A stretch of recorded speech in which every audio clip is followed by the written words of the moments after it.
Whoa. Hi guys, how are you?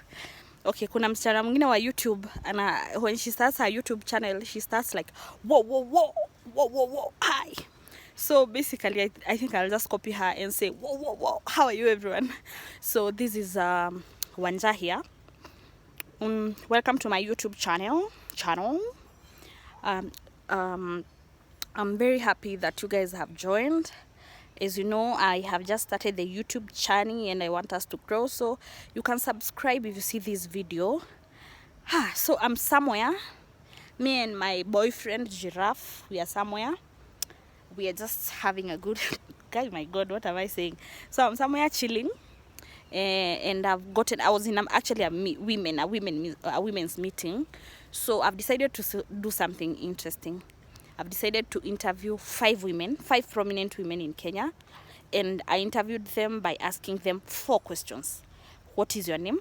What do you do? What advice would you give to women who are interested in leadership?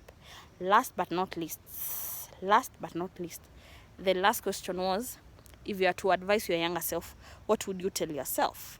So enjoy the video as the women come and share their experiences. Keep shining, keep rising. God bless you and enjoy the video. Hi, how are you? Fine, thank you. What's your good name? My name is Honorable Zipporah Kiton, Uh-huh. but I'm retired. Uh-huh. But I will remain honorable the rest of my life. Uh-huh. I've also been a champion on women and youth. Uh-huh. I served as a maendeleo ya wanawake for many years. And I've been very, very passionate about women issues. So if you were to advise a young woman who is interested in national leadership, if you are to advise a young woman who is interested in national leadership, Yes. What advice would you give them? I will ask them to respect themselves, work hard, work smart, and also nurture other young people and have a good discipline. And if you are to advise your younger self, if you like ungekuwa mdogo ungejiadvise aje, what advice would you give to your younger self? My younger self? Yes. I wish my years can be reversed. I'm now a very advanced age, and if my years can be reversed, I will do wonderful things. What? I have learned so many things. I've been a very hard-working personality, but I will do so many good things. I think the sky would have been my limit. Excellent. Yes. And then I'm still dreaming even up to now. I've just wrote my book, my memos, and I think my story speaks for itself. Yes. For who I am and what I have been. Where can we get your book if you're interested? You will get my book, I think maybe by the end of today. What about other people who are like at home? It's available in bookshops, and Kenya Literature Bureau are also the marketers, and they are selling it. So there is available in a number of bookshops. My book is nothing but sheer grit, and that speaks for what I have been in my character. Okay, all right. So thank you very much. I appreciate really when you are. Hi, how are you? Oh, fine. Wanja, how are you? Very well. What's your good name? Thank you. My name is Josephine Kumi, and I hail from Suba, which is in Homa Bay County. Yes. And what do you do? What's your profession? What have you done in the past? Well, Wanja, as you can see, I'm a senior citizen. Professionally, I am a lawyer, and I deal now with public consultancy since I've already retired from government. And that basically is what I do. I do mediation in my community. I was able to acquire some land in Kajiado County. That's where I now reside. I do mediation in the church, mediation in the Nyumba Kumi family community. I'm very active down on the ground. Excellent. You might want to mention also that you are a member of parliament. Oh my. Do you know how long that was? I don't know. That was back in 1998. And this is 2022. So that's 25 years ago. Yes. And indeed it was a big honor and privilege for me to be the first person with disability in parliament. a woman for that matter, and then blind. And so for me, I'm advising the blind persons with disabilities. The sky is the limit. Everything is possible. If you have faith in yourself, if you believe you can do, you can actually do it. And much more so, it's very important to take risks. Because I was in a fully pensionable job, but I left public service to go to parliament, which is another arm of government, taking a risk of never getting a job. But I had an agenda to advocate for persons with disabilities. As a lawyer, I knew the constitution then, and I thought that constitution was not ideal.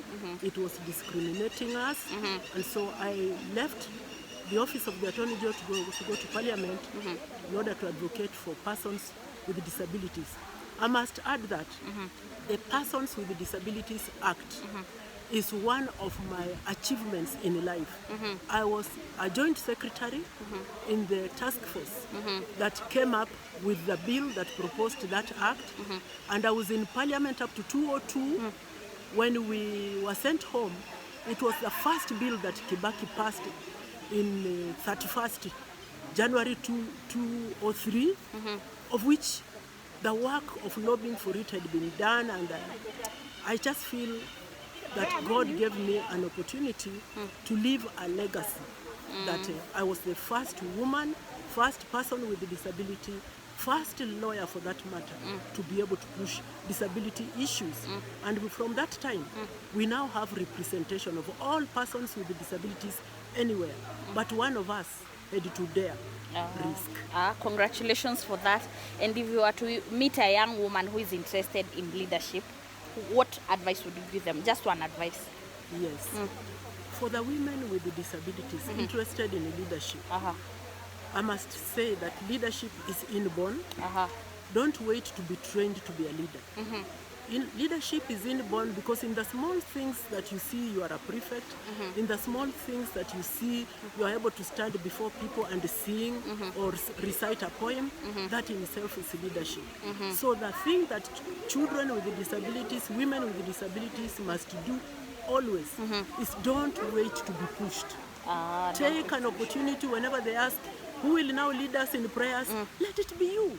And with that, you will develop some courage, and little by little you'll do great things. Lastly, if you are to advise your younger self, what would you tell yourself? I am a grandmother. I went through schools for the blind. I went through missionary schools. Any person younger than me, I will advise them what I have in real life experience. When you have a disability, be very close to God. Close to God? Be very close to God, because God gives you the comfort, even when you are stigmatized, even when there is stereotypes against you, you have a shoulder to lean on, a friend who never leaves you. Having faith in God is very important. And the next and the last very significant point for a woman with a disability, younger self like me, is to know yourself. Know you have a disability. Accept yourself. Say, yes, I am proud I have a disability. And then be yourself. With knowing, accepting, and being yourself, others will accommodate you. Don't be a person who is angry, who is lack of self-control, you are fighting all over because you are not accepting yourself. No, be proud that you are whom you are, because the Bible says, I am fearful and wonderfully made after the image of God. Thank you so much, Dr. Sinyo. And this is her grandchild. Her name is Chelsea. Hi, Chelsea. Hi. Okay, thank you so much. How are you? I'm okay, darling. How are you? Zuri sana. What's your good name? My name is Dr. Jennifer Riria. And what do you do? I live to love. To love young people like you. Isn't that a good job enough? It's a good. What do you do to make money? Oh, I am a group CEO at Connect Work Africa. I'm also the patron of Democracy Trust Fund. I'm the patron of Aluin. Uh-huh. That is Africa Women Leaders Network. I'm the chairperson of Women Mediators Network Kenya. What else? I'm so many things. I work in the bank, if you know. I sit on the board of KWFT. I'm a founder of the bank. Yeah.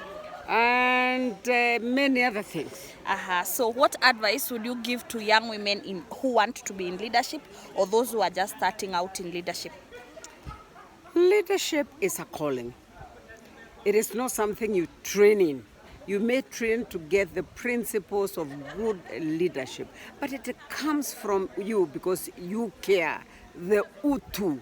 You want to do good to whatever you are engaged in doing. And for you to be able to do good in whatever you are doing, you need to be confident. That is what you are supposed to be doing. You need to be committed. You need to have utu, that is caring, and you need to be conscious about who else is around doing what they are doing. So your commitment in the calling is very key. And lastly, what advice would you give to your younger self? To your younger self, like if you could advise yourself in your 20s. If I was you today, I would say, look at yourself first. Understand yourself.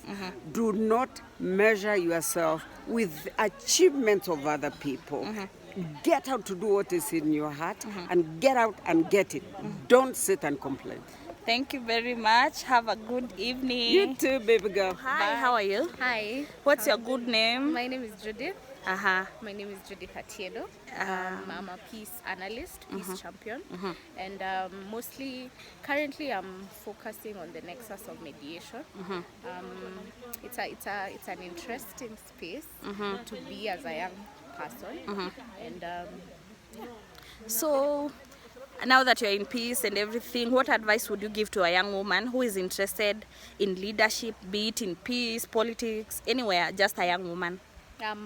Being a young girl and a young woman mediator, to my younger self, that's something I keep telling myself each and every day. Just do it. Do it scared. Do it afraid. Do it unmotivated. But just do it. Discipline. Keep yourself consistent, because the small steps, the little that you know now, it culminates, it grows, it becomes bigger. And that's how you grow. Excellent. And what advice would you give to your younger self? An advice I would give to my younger self is, don't be afraid. Because fear, if you're coupled with fear, that's when you lose a sense of your direction. Yes, fear sometimes is difficult to eradicate or get over, but don't be fearful, because you have so much potential. You have so much that you can do as a young person, as a young mediator, both male and female. You can go out there, influence the society, the communities, your generation, with the little knowledge that you have. Okay, all right. Only that you don't need to be fearful. Thank you so much, Judith. Bye. Hi, how are you? I'm fine, thank you. What's your good name? My name is Milka Karaoke. Yes. And where do you work, or what do you do? I work for UN Women Kenya. Yes. What do you do with the UN I am Kenya? an agenda and conflict prevention analyst. Yes, and I'm seconded to the WIANO platform. So Milka, if you could advise young women who are interested in leadership, particularly leadership around peace and conflict and mediation, what would you tell them? Young women, I think it's time to shine. It's time to unleash yourself out there. You need to stand out. You need to make the linkages, that intergenerational linkage, so that you learn from those who've been there before, and also those who are on their way out. It's good to learn what they have, and then you build on that. Then you put your best foot forward. Then you create a profile for yourself so that you can shine. Then remember that you are appealing to all genders, not just the female. So go out there and make sure that your message reaches all.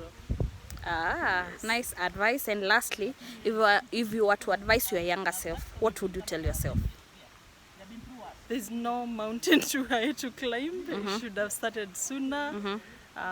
Yeah. No mountain too high to climb. You should have started sooner. Thank you so much, Milka. Bye. A pleasure.